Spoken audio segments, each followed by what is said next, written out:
Hey guys, Mike here. I'm out on a Thursday afternoon hike.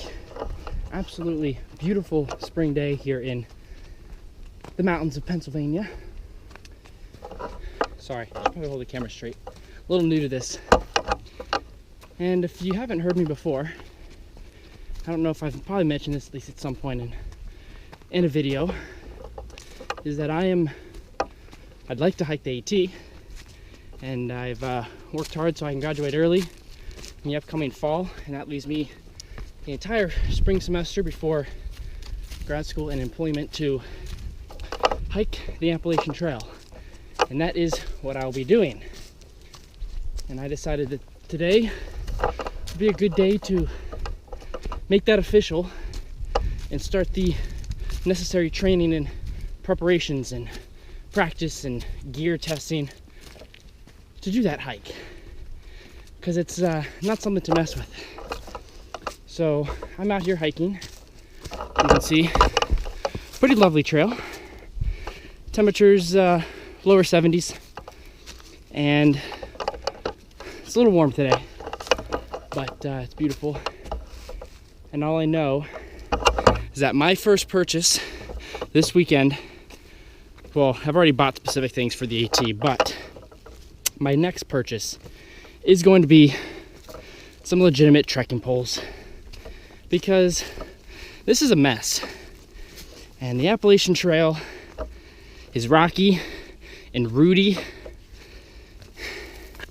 It's not a flat dirt grass path, as you can imagine. So it would be rather nice to have something. I wanted to grab a walking stick coming up here, but it's a pretty popular trail here on the weekends, so it's not too much good stuff to pick from. And I'd like to not fall, so I'm gonna buy some trekking poles of proper gear and size this weekend, so I will have them for my next hike. Okay, so I think I'm done a good trek coming up from down in the valley there. Probably can't see it on the GoPro. I'll use my camera, my phone camera. And I've gone the back way to loop up this back side of this mountain, because I've never been here before. I've been to the front side to check the view here, and because there's no one hiking this way. Everyone hikes for the view of Happy Valley. So going up the back, we'll leave it here.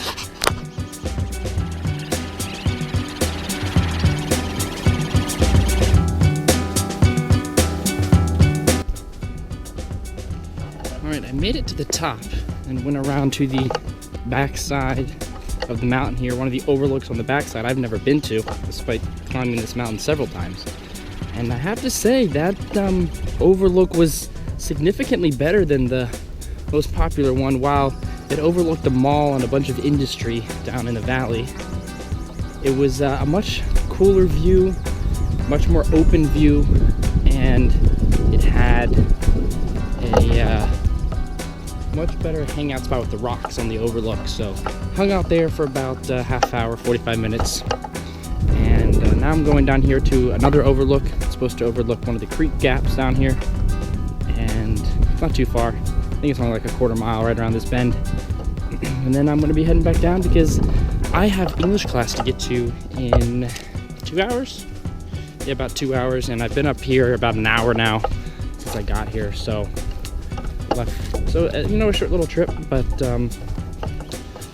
going to need to start heading down the mountain in about a half hour or so. So it's so nice to be outside and just to chill. Like, I just sat there and so peaceful. It just makes me smile as I'm walking, and rarely do you just smile when you're walking around between classes or work. But just walking around out here, pretty easy to smile.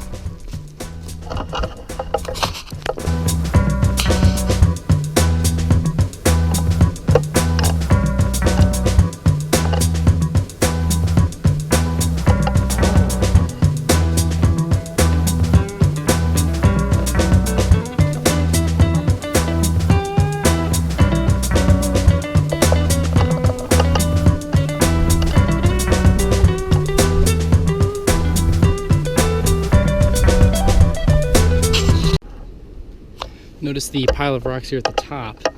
When I was coming up, there's a guy moving pretty quick behind me, about as quick as I was, and I was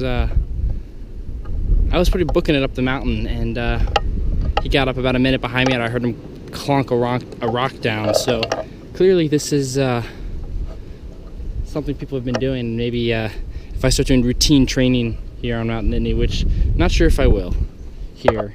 Too many people, and I know at least I got a couple more segments to show. You can see there's a four-way intersection here for me to run to or walk around to, but if I ever do come out here for at least to do this practice doing the steep part with the rocks and hauling butt up it, it's a pile of rocks for you to contribute to. There's plenty to pick from on the way, but of course I think the idea is to take something all the way from the bottom. And now I got about 1,000-foot climb down the rocky slope, and I'll be back to the car in about a mile and a half.